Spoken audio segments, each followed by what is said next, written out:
Gorgers. God, they're out now. The Gorger Mawpack has been released, which is real good. It's something that I've been looking forward to for a long time. I love the models, and yeah, I think that they will be pretty good fun to play, despite being only a 5-man warband. So today we're going to be taking a look at that faction. We're going to be seeing how they can play. We're going to be taking a look at some of the different allies that they might want to take. And yeah, we're just going to try and make them as good as possible. But before we get into there, if you do like what you are watching, you can give me some support. You can either join me here on YouTube as a member, you can check out Patreon for some behind the scenes action, see what it is that I'm doing and the other videos that are going to be coming up, or you can check out Streamlabs if that's something that appeals to you. But yeah, without further ado, let's get going. Okay, so we are going to start with the reaction Rending Bite. Now, Rending Bite reads, a fighter can make this reaction after they're targeted by a melee attack action, but before hit rolls are made. If none of the hit rolls from that attack action result in a critical hit, you allocate 6 points of damage to the attacking fighter. We've seen this reaction before. It's very similar to the Ossiarch Bone Reaper reaction. To be honest, they don't get that much use out of it, and I'm not entirely sure that the Gorgers are going to get much use out of it either. Generally, their basic attack actions will be doing more than 6 damage to their opponents. So yeah, I don't think that this is something you're going to get much use out of because you're going to be running a smaller warband. You want to use those actions to get a lot of damage onto your opponent and kill them basically outright. And 6 damage just isn't enough. Even if you wanted to kill something like an 8-wound fighter, it's not enough to kill them. Moving on to the fighters themselves, I've got the Clawback here. The Clawback is your leader, 235 points. Very good damage profile, 4, 5, 3, 6. Something you're going to see in common with your Gorgers. They're all going to be movement 5, they're all going to be toughness 3, and they're all going to have a bunch of wounds. The Clawback itself has 35 wounds, which is very good. We've got a bunch of abilities here. We've got some that are common to all of the Gorgers themselves, and one that's specifically for him. The common abilities for the Gorgers, we have Bounding Leaps. So on a double, if there's a visible enemy fighter within 6 inches, the fighter gets to make a bonus move action, and you must finish closer to the closest visible enemy fighter than they were at the start of the move action. Gorgers have movement 5, and they've all got 1-inch range or more. So if you're within 6 inches, you're going to be using Bounding Leap, and you'll get your free move in so you can attack. So that's pretty good. They also all have the Starving Rampage quad, and what that does is it gives the fighter the Beast rune mark. So in the case of the Clawback, he gains Beast. He has to drop any treasure that he is holding. Now remember that the Beast rune mark only affects treasure. It doesn't affect objectives. So you're still able to contest objectives when you have that rune mark. You're just not able to carry and hold treasure. And we're going to see that as a common theme throughout this warband, that treasure is going to be a problem. So we're going to try and find some ways to kind of mitigate that whilst we're doing our list building. But anyway, if they have treasure, they drop treasure, and what the fighter does is he makes 1 bonus attack action for each visible enemy fighter within 1 inch, and each of these attack actions must target a different fighter.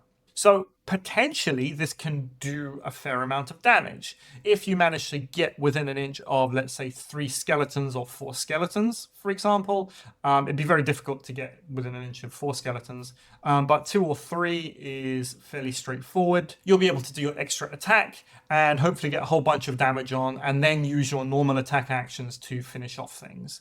We can see here, when looking at the damage profile of the Clawback, it's doing a 9.5 weighted average damage, which is actually pretty good. It almost kills 10 wound chaff models, but we'll see that its damage on a 3+ when it's winning on 3s is 10.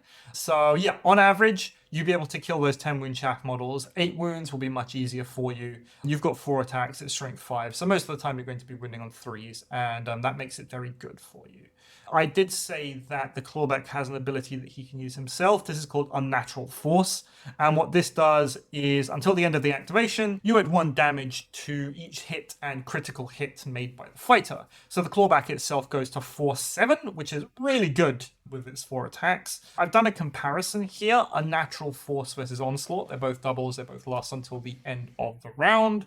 And we can see that Unnatural Force, it gets more average damage there for you. It gets more average damage in there for you. If you're wounding on 3s, generally you want to go with Unnatural Force to get more damage. But if you're going to be wounding on 4s or 5s, you might want to consider using Onslaught because it kind of almost pips out Unnatural Force. Generally, in real terms, when you're playing your games, they'll do about the same amount of damage, so it depends on what it is that you're coming up against. They're both doubles, so they're both really good picks for you to use just generally during any of your attacks if you haven't used Bounding Leaps to already get in there into the fight. The second fighter we're going to be looking at is the Cave Howler. The Cave Howler is 220 points, very good damage profile, 5, 4, 3, 6. Again, movement 5, again, toughness 3, and 30 wounds. 30 wounds is going to be a common thread that we're going to see among all the rest of the Gorgers. They do all have toughness 3, but with those wounds, hopefully they should be able to stick around for a while, at least 3 or 4 rounds of combat maybe, but just be aware that some of the bigger, more damaging fighters are going to be able to chew through those 30 wounds eventually. So you have to be careful with your positioning and careful who you're going to be running into with your Gorgers. Now, the Cave Howler, it's looking at 10 average weighted damage, which is very good. Its chances of wounding on 3s are going to be less, of course, than your leader because it's only got the strength 4 as opposed to strength 5, but that's not something that is completely unfixable. We have access to Divine Blessings now, so maybe putting strength 5 on this to make a 5-5-3-6 would be a good idea. It does have its own triple, Agonizing Roar, so what you're going to be doing is rolling a dice for each enemy fighter within 6 inches of this fighter, and on a 4 or more until the end of the battle round, that fighter cannot make disengage actions. So the idea is you run in, you use your Cave Howler, you pin enemies in place, you stop them moving around, and you use that real good damage profile to kill them over multiple turns. The Cave Howler is a beast. It does have that rune mark, and what all Gorgers with the beast rune mark have is they have a double called Glimmer of Consciousness. And what that does is that until the start of the next battle round, the fighter is not considered to have the beast rune mark. If it's carrying treasure at the start of the next battle round, when Glimmer of Consciousness runs out, it will drop the treasure. Now, the beast rune mark is kind of the equalizer in this case. It's what allows the Gorgers effectively to be around about or just below 200 points because you get a discount for not being able to pick up treasure in this case. Glimmer of Consciousness does allow you to get around that somewhat. The treasure missions in the core rulebook actually don't score your points for treasure until the end of the game. So what that allows you to do is on turn 4, go use your Glimmer of Consciousness, pick up the treasure after hopefully killing people through the rest of the game, and then be able to score your treasure missions that way. If we're talking about the Rumble Pack has turn-on-turn ongoing treasure requirements, so it makes things a lot more difficult for the Gorgers because they do have that beast rune mark, and they'll need to hold that treasure across several turns in order to score it. So I think that's just one of the natural downsides to running the Gorger Mawpack, and it's just something that you're going to have to be able to manage while you're playing your games. Next up, we've got our 3 different kinds of Gorgers. We've got the Naked Gorger with no weapons. We've got Gorger with Club and Gorger with Great Club. Your Naked Gorger's 180, Club 175, Great Club 185. You can see their damage profiles here. They've got a bunch of different things that they can do. Your normal Gorger and your Gorger with Club have the exact same rune marks, so have the exact same abilities. But your Great Club has a triple Maddened Blows, and that allows him to score critical hits on a 5 when he's attacking. The only problem I have with that is that he's only got 2 attacks, so it kind of limits what you can do with him. Again, if you wanted to use Divine Blessings, pay your 25 points, give him an extra attack. That suddenly makes the Great Club a lot better. He's got a very good damage profile by himself. He's going to be wounding most things on 3s, and he's got 4-8. So maybe with the Madden Blows, it might be useful for you. But generally, I would think that you just wanted to use Onslaught, to be honest, to get those extra attacks in there. Your basic Gorge is 4-4-3-5. Your Gorger with Club is 3-5-3-6, which is a little bit better. Again, all have movement 5, all toughness 3, all 30 wounds. When we're doing a comparison between the three Gorgers, which ones are more efficient, which ones are doing more damage, we can see that the regular Gorger and the Gorger with club are around about the same in terms of their points per wound and their damage efficiency. They do around about the same damage as well. So it really depends on what it is that you're going to be coming up against. If you can get your Gorger wounding on 3s, it will be doing a lot more damage than the Gorger with club.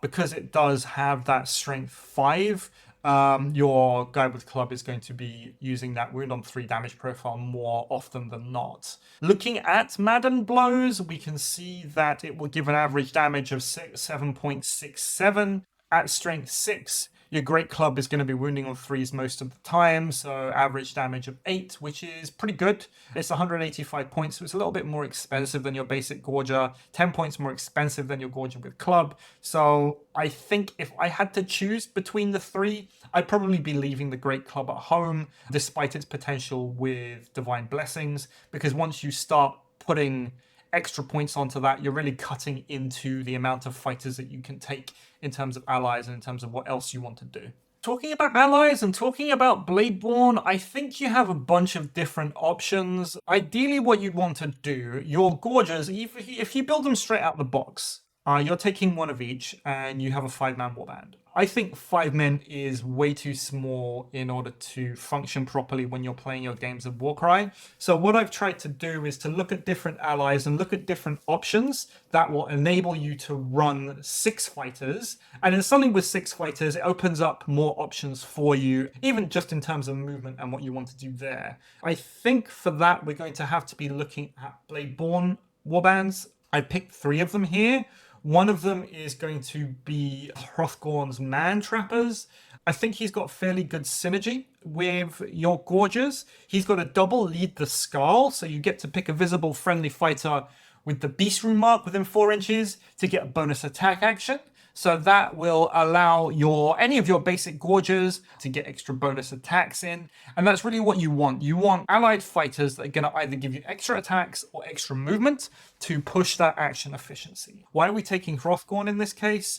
Well, what he does have is a couple of very cheap 55-point Noblar options. So by dropping 2 Gorgers, you're able to take the Man Trapper and his 2 Noblars, push your size up to 6. Man Trapper himself, he's real strong. He's got 40 wounds, toughness 4, so that's very good. He's got the ranged attack, which gives a little bit of damage projection to the warband. One of his Noblars on a triple, he can get him to do an extra attack with his bow, which I think could be very useful.